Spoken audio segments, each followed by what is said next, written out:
Wearing a black sweater and shorts, home surveillance video captured police arrest a serial burglary suspect accused of committing his crimes fully nude.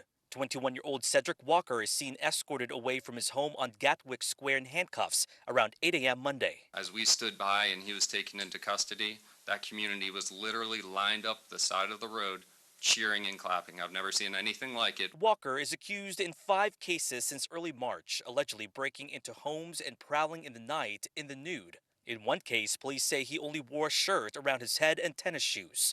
No one was ever hurt and not a single item was stolen. Although you may not have seen us from 3 o'clock, 6 o'clock in the morning, detectives have been out of their cars, out in the cold, hiding in bushes, waiting for this exact moment. And it paid off right here. A dozen personnel, including detectives, have been staking out the neighborhood for weeks, setting up their own covert cameras, fully confident he'd strike again. Police say one of the officers spotted him on camera walking around naked. They quickly launched 2 drones and caught him running away from officers and back to his home. Police say it took roughly 3 hours after he was found to finally surrender. At least you can go to bed at night without wondering if somebody's going to get in your house.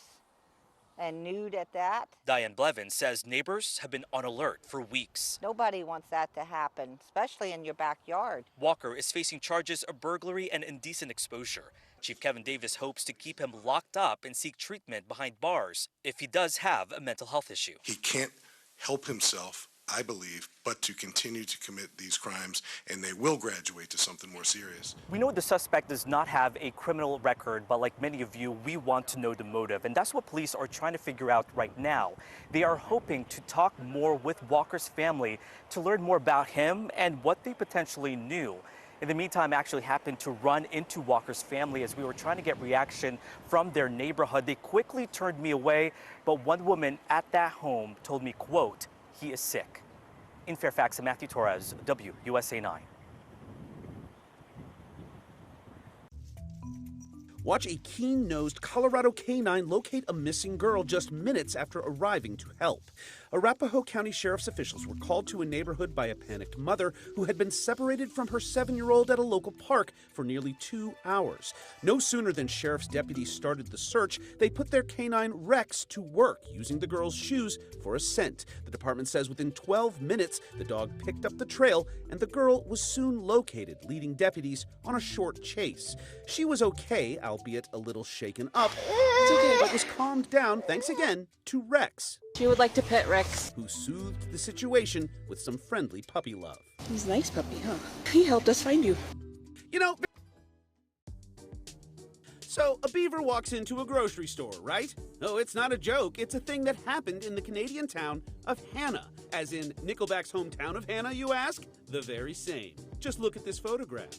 Anywho, video posted by the Royal Canadian Mounted Police shows the surprised shopper pop through the entrance of the business and then, seemingly realizing its mistake, it attempts to exit, but to no avail. RCMP officials say they were contacted about the trespasser, responded, and used non-forceful means to coax the beaver back outside, where it was released. They posted photos in case the beaver was spotted elsewhere, saying he's not considered armed and dangerous, but his tail was pretty big. Watch firefighters rescue a stuck puppy seen peeking out of a chimney top in Michigan. After neighbors spotted the tiny pup atop the chimney of the crumbling home, Detroit Fire Department officials responded and set up a ladder rescue, climbing to the roof and pulling the pup to safety. They brought it back to level ground and reportedly nicknamed it Stack before handing it over to Michigan Humane, who says Stack is now working on gaining some much-needed weight and will soon be made available for adoption.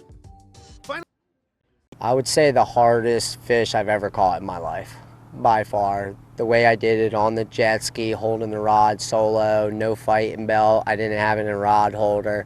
It was just me or the beast. Hunter Hicks is an experienced fisherman, but Easter Sunday brought with it an unforgettable experience. A 212-pound, 70-inch bluefin tuna. Worst fight of my life. Kind of like fighting Mike Tyson, but losing. It was tough. Once Hunter had wrangled the fish, he still had to tow it all the way through Oregon Inlet behind his jet ski. At that point, I was almost 10 miles offshore, and land went from this to this to this, and it was gone.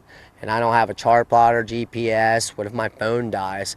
You know, I know how to make it in. I'm a waterman, but still, in my mind, I was starting to get a little scared. But I knew if I would have let go of that fish, nobody would have believed me. But he did. And the moment he stepped onto the sand, it was a moment of relief, truthfully. Next thing you know it, there's 30 people on the beach wanting to take pictures of my fish. Hunter is still feeling the impact that the fight had on his body. For 2 days straight, my arm was stuck like this. It was like I had lockjaw or something. I could not open it. My back and neck hurt. I have bruises all up and down my body. But it's something that he wouldn't trade in for the world. I'm sure you wouldn't trade what this has been like or that moment for anything, huh? Never. Never, never, never, never. I just really wish somebody was with me to experience the whole adventure that we had, the fish and I.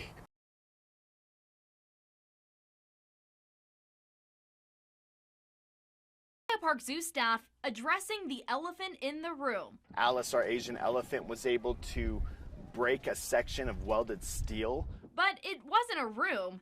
It was out on the zoo's public walkways. And went out into a guest area of the biopark, explored. She had some plants, she had some trees. Staff were alerted at 7:20 a.m. on Sunday that Alice had left her habitat, immediately triggering their emergency protocols. We were able to secure the perimeter, have our zookeepers come and start recalling her back. Good girl, Alice, come to me. Alice returning to her habitat using the same recall method like she is here.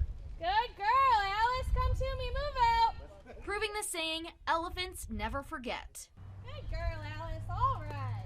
The water pond section of the elephant's habitat is currently off limits as the staff reinforce the steel. We've added some more pillars and steel to make sure that this does not ever happen again.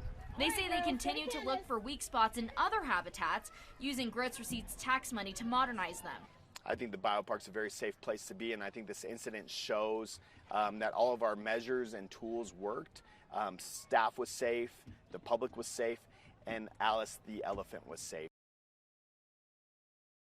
The people have spoken. This wild image of an Iberian lynx playing with its food snagged the Wildlife Photographer of the Year Naveen People's Choice Award. Named Flying Rodent, the caught-on-camera moment in Spain gives us a glimpse of the young cat tossing around its prey before making it into a meal, a common practice for these animals. The National History Museum of London says the prize-winning pic beat out 60,000 entries for the top spot in an online vote. The cat is not the only show-stopping pic. 4 photos also noted as highly commended. Family Rest, showing a mama polar bear and her 3 cubs stopping for a snooze in the summer heat of Canada. Dancing in the Headlights, a silly but not necessarily safe scene of young bear cubs wrestling in the middle of the road in Jasper National Park. Beauty Against the Beast, highlighting the juxtaposition between nature and industry in Namibia. And Never-Ending Struggle, a gruesome scene showing a deer's antler stuck to the remains of a rival that died during battle. These award-winning images are on display at the Natural History Museum of London through mid-July.